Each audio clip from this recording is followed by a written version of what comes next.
Good morning. Today is 16 July 2026 Thursday. Wisdom of word of God morning ડિવોશનમાં આપ સર્વનો આવકાર કરવામાં આવે છે અને પ્રેમી સલામ પાઠવવામાં આવે છે. આજે સવારે આપણે નીતિવચનોના પુસ્તક એનો 16મો અધ્યાય એની 19મી કલમ પર પ્રભુના વચનમાંથી ટૂંકું મનન કરવા માગીએ છીએ. અને પ્રભુનું વચન એ આપણને આ પ્રમાણે કહે છે, ગરીબ સાથે નમ્રતા રાખવી તે અભિમાનની સાથે લૂંટ વેચી લેવા કરતાં એ ઉત્તમ છે.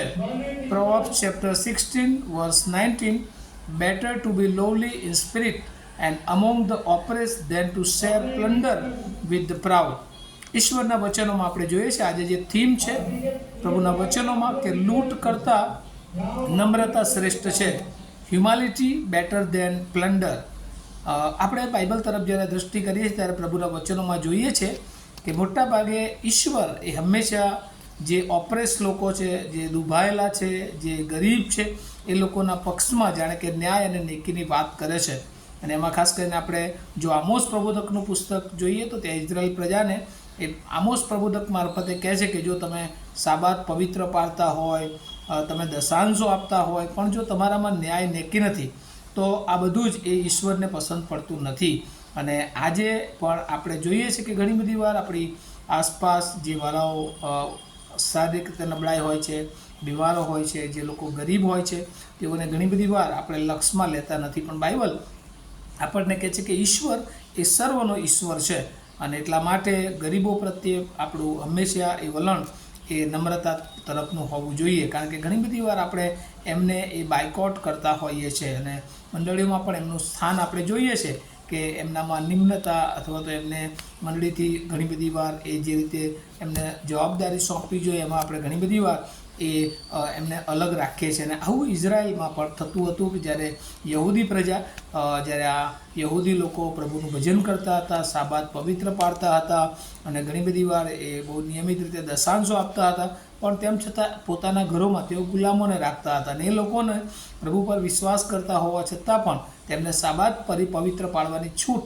આપવામાં આવતી નહોતી અને એ ઈશ્વરને ગમતું નહોતું. કારણ કે ઘણી બધી વાર મંડળીઓમાં શરૂઆતની પ્રથમની મંડળીઓમાં વિધવાઓને એ પડતી મૂકવામાં આવતી હતી. અને આ બધી જે બાબતો છે એ ઈશ્વરે હંમેશા લક્ષમાં લીધી. અને ઘણા બધા પ્રબોધકો મારફતે એ પ્રભુનું વચન એ શીખવ્યું કે એ જે ગરીબો છે તેઓ સાથે પણ આપણે નમ્રતા રાખવી જોઈએ. અને એને તો એટલું ઉત્તમ બાબતો કહી કે તે અભિમાનની સાથે લૂંટ વહેંચી લેવા કરતાં ઉત્તમ છે. Proverbs 16 અને 19માં તો કહે છે, better to be lowly in spirit and among the oppressed than to share plunder with the proud. અને એટલે અભિમાનથી કોઈકની પાસેથી કશું લૂંટ લેવું એના કરતાં નમ્રતા એ રાખવી. કારણ કે ઈસુ ખ્રિસ્ત આ પૃથ્વી પર આવ્યા આપણા માટે દેવ હોવા છતાં માણસ બનીને બહુ ગજબની અદ્ભુત નમ્રતાનો નમૂનો આપણને આપ્યો. અને આજે આપણે પણ પ્રભુના બાળકો તરીકે લોકોની આગળ, વિશ્વની આગળ આપણા જીવનને આપણે નમ્ર બનાવીએ અને જે જરૂરિયાતમંદ છે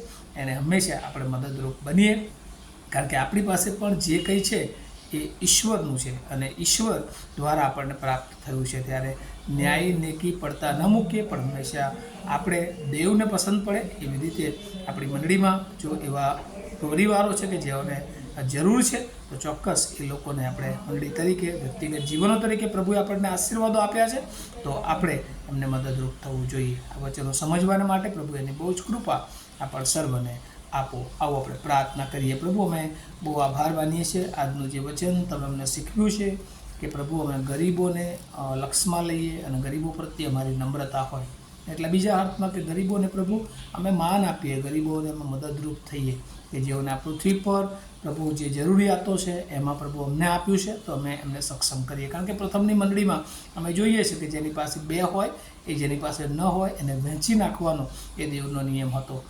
જૂના કરારમાં અમે જોઈએ છીએ પ્રભુ કે ઘણા બધા લોકો એ ગરીબી પ્રત્યે, ગરીબો પ્રત્યે પ્રભુ જે માન હોવું જોઈએ, જે મદદની ભાવના હોવી જોઈએ અને એમાં ઊણા ઉતરતા હતા. અને ત્યારે ઈશ્વરે કીધું કે તમે ભલે મારા વિશ્વાસમાં સાબાત પાળો, દશાંશ આપો, પણ જો ન્યાય અને નેકી પડતી મૂકવામાં આવે છે તો એ દેવને પસંદ નથી.